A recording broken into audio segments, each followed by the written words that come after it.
Shalom, selamat malam Bapak Ibu Saudara yang terkasih dalam Tuhan kita Yesus Kristus. Puji syukur kita boleh diperkenankan beribadah pada saat ini. Kita memasuki minggu ketiga di bulan Juni dan dalam rangka bulan PLKS GPIB. Ada sukacita yang besar, kita boleh beribadah bersama di masing-masing rumah kita di tengah-tengah keluarga.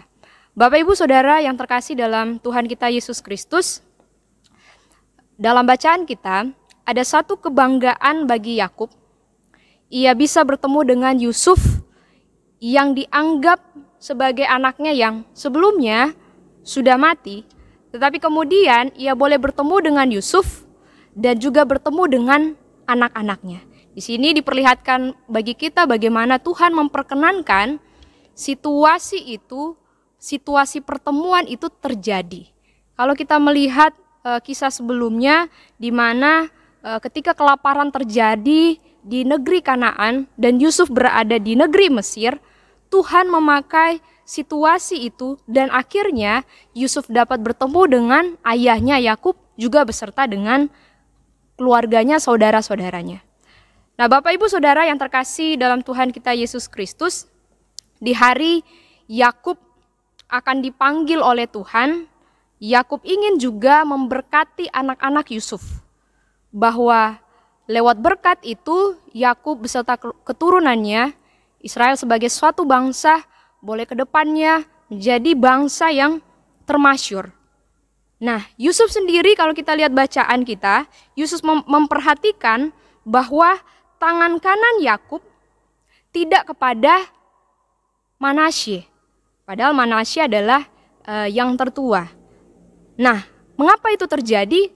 Itu terjadi berdasarkan pengalaman iman dari Yakub, bahwa anak-anak bungsu ada dalam rancangan Tuhan. Dan Israel disebut sebagai suku yang sulung. Nah, Bapak Ibu Saudara yang terkasih, berkat Yakub itu berdasarkan dengan pengalaman imannya.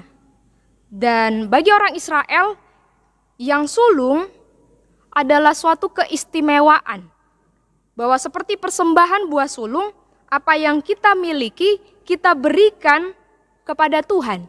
Yang terbaik, yang utama kepada Tuhan kita berikan kepadanya. Nah, kalau anak sulung itu berarti sebagai yang istimewa, warisan diberikan kepadanya, bahwa anak sulung biasanya menggantikan ayahnya dan menjadi pemimpin di dalam keluarga.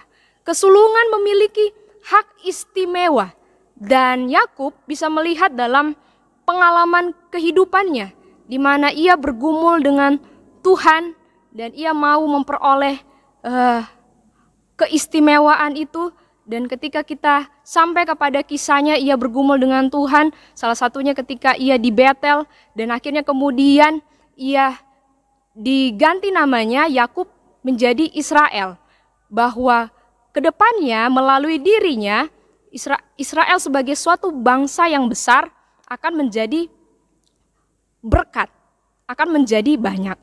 Nah, Bapak Ibu Saudara yang terkasih dalam Tuhan kita Yesus Kristus, di sini kita melihat bahwa tangan Tuhan tetap menyertai dalam kehidupan Yakub, sehingga ia boleh menjadi suatu bangsa yang besar. Kalau kita baca dalam bacaan kita, kata sudah benar ini itu menyangkut pengalaman iman Yakub, bahwa Yakub melaksanakan apa yang Tuhan kehendaki dalam kehidupannya. Tuhan tidak sedikit pun mengurangi hak kesulungan dan rancangan Tuhan di luar dari pikiran kita manusia. Kalau kita perhatikan dengan baik bacaan kita, baik Efraim pun juga Manasye, mereka masing-masing diberkati oleh Yakub.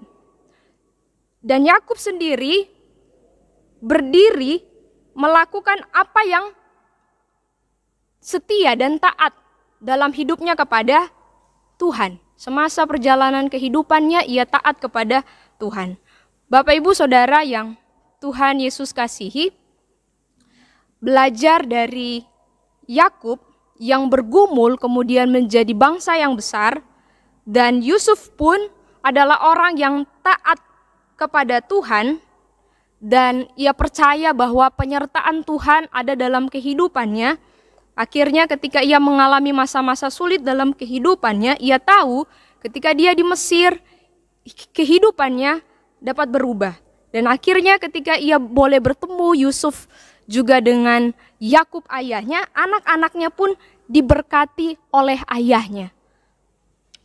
Bapak, Ibu, Saudara yang terkasih dalam Tuhan kita Yesus Kristus, berbicara soal yang sulung dan juga yang bungsu, terkadang yang sulung bandel, melawan. Namun kita melihat juga bagi yang bungsu selalu ada rancangan Tuhan. Nah, di sini kita melihat bagaimana peran orang tua di dalam keluarga, di dalam membesarkan anak-anak. Nah, bagaimana juga menyangkut pelayanan ataupun juga pekerjaan Tuhan dalam kehidupan persekutuan, dalam kehidupan kita bergereja.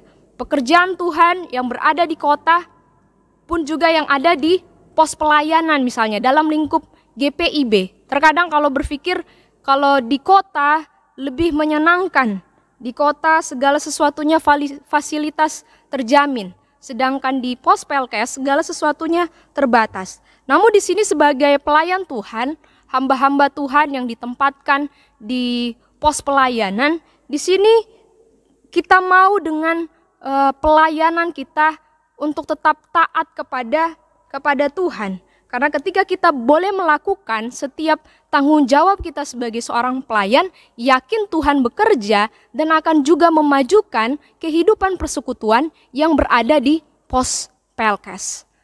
Bapak, Ibu, Saudara yang Tuhan Yesus kasihi, dalam kehidupan kita, hidup ini adalah proses.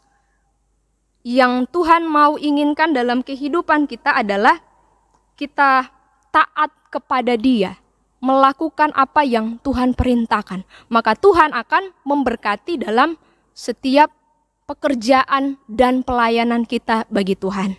Bapak, Ibu, Saudara yang terkasih, biarlah dalam kehidupan ini kita tetap mau bekerja yang terbaik untuk Tuhan, sehingga dalam kehidupan kita baik di tengah keluarga, baik di tengah persekutuan maupun masyarakat, kita menjadi berkat bagi orang lain.